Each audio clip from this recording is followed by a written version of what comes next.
Bonjour à tous, bienvenue sur James 2.0. J'espère que vous allez bien, en tout cas moi ça va. Aujourd'hui je vais vous raconter une histoire un peu particulière. C'est l'histoire de Pamela, une jeune Gabonaise vivant en Europe, plus précisément en Belgique. Mais avant de poursuivre, l'objectif étant d'atteindre les 100 000 abonnés et ça avant la fin du mois, je t'invite à cliquer sur le petit bouton rouge histoire de m'encourager et de rejoindre bien évidemment la très grande famille. Comme tout bon Africain vivant en Europe, Pamela a décidé de rentrer au pays afin de se ressourcer.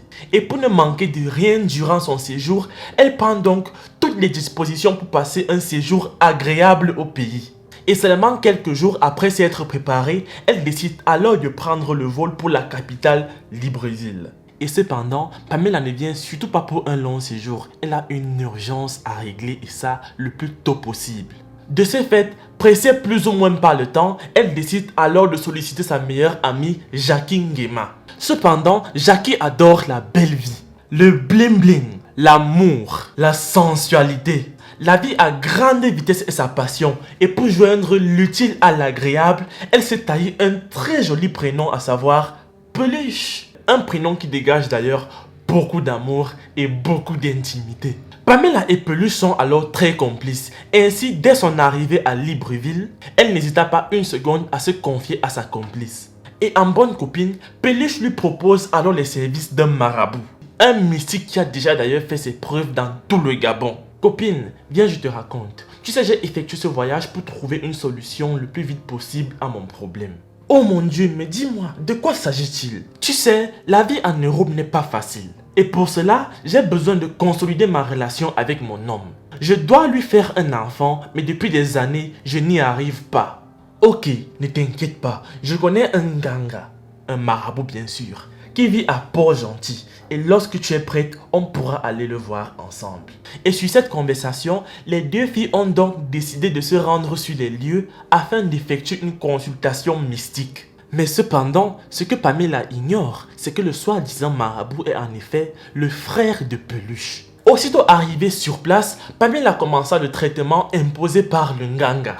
Des potions des plus nauséabondes au kaolin, elle a ingurgité le maximum des prescriptions du marabout. Et subitement, Pamela a commencé à se tordre de douleur. Un mal insupportable qui remontait de son abdomen jusqu'à sa poitrine s'en est pris à la jeune dame. Et quelques temps plus tard, c'était le silence.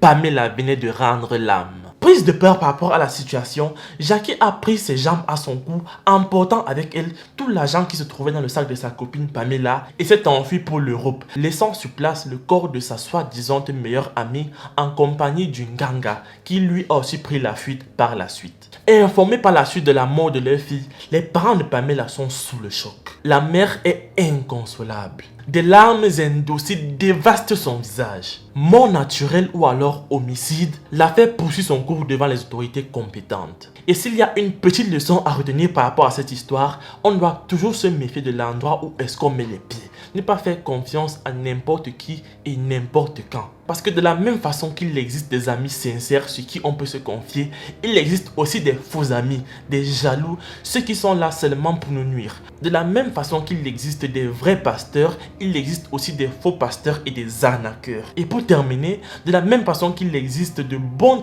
praticiens, de même, il existe aussi des charlatans et des faux marabouts. Le tout est de faire attention et de savoir où est-ce qu'on met les pieds. C'est tout pour cette fois les amis. Moi je vous laisse et surtout on se prend pour la prochaine fois.